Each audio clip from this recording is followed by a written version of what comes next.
Liege-Bastogne-Liege is one of the oldest races in cycling history. The race can be traced back to 1892, where at first it was an amateur race, but only 2 years later it was to be found in the pro calendar. Leon Huer was the first to win the race, both in the amateur class and pro class.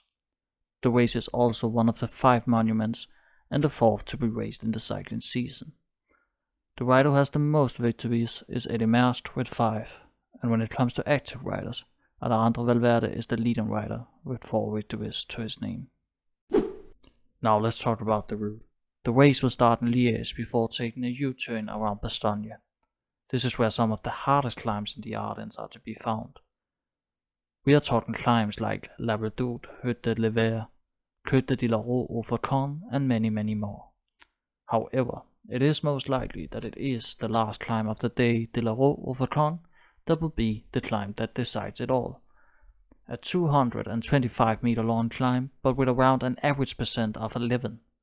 The final attack has been on this climb the last couple of years, and I expect nonetheless that it will be on this climb the final stance for victory will take place. Last time a rider rode alone to the finish line was in 2019 with Jakob Fuglsang. We'll see if that can happen again, or if it will be a small group to sprint for victory. The latest winner of the race is Tadej Pogačar, who won in front of Julian Alaphilippe and David Gaudu. Now let's talk about the favorites for this year's race. Number 5, Michael Woods. We haven't seen so much from Michael Woods this season yet, however he still managed to win a stage in the Spanish race Gran Camino, and ended in 2nd place just behind Ivan Sosa from Movistar in the GC. His performance in the Basque Country wasn't anything to get too excited for, 13th place in the GC with no stage win either. So we really don't know where the form is for Woods, but he has always been good in the classics, so maybe he can pull something out of the hat. Number 4, Michał Kwiatkowski. He has had an amazing year so far with his win in Amstel Gold Race and phenomenal racing with Ineos in the Paris-Roubaix. He got multiple top 10 finishes in Liège, and I could see him being in the last group to sprint for victory. However, it seems like they might have other people to finish the job for them, so we will see if Kwiatkowski can be the man they're riding for, but with his current form, nobody should sleep on him. Number 3, Wout van Aert. Wout van Aert has had a good year so far, with victories in both Omloop, Paris-Nice and E3 Saxo-Bank Classic. He also looked good in Paris-Roubaix, finishing 2nd behind Dylan van Baarle. He actually hasn't rode Liège-Bastogne-Liège before, and therefore there could be some difficulties for the Jumbo-Visma rider.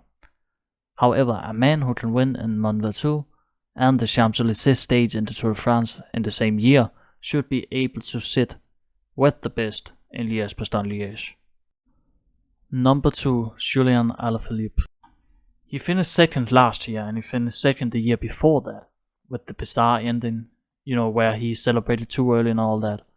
When it comes to Liège, Alaphilippe can't seem to get it right, because either he is celebrating too early, or he doesn't have the legs to outsprint the others. We'll see if he can finally win the monument he has been dreaming about, or if one of the other outsprints him again. Number 1, Tadej Pogačar. Once again, Pogačar makes the top of my list. There's nothing he can't do, and I will be surprised if he isn't there when the race will be decided. Honorable mentions. Jonas Vingegaard.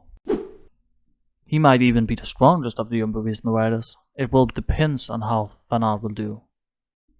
Remco Evenepoel. I think he will be riding for Alaphilippe. The dream scenario is him and Alaphilippe in the last group together. A lead out for Alaphilippe, and they will be hard to beat. Alejandro Valverde.